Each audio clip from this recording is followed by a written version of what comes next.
ఎంత తీవ్రమైన ప్రభావం ఉంటుంది మనిషి మనసు మీద.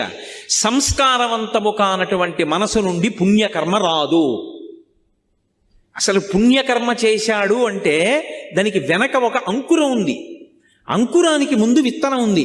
బీజస్యాం తరివంకురో జగదిదం ప్రాంగ్ నిర్వికల్పం పునః మాయా కల్పిత దేశకాల కలన వైచిత్ర చిత్రీకృతం అంటారు శంకరాచార్యులు వారు దక్షిణామూర్తి స్తోత్రంలో. అసలు విత్తనం ఉంటే కదా అంకురం రావడం, అంకురం వస్తే కదా చెట్టు అవ్వడం, అసలు సంస్కారం ఉంటే కదా మంచి ఆలోచన రావడం.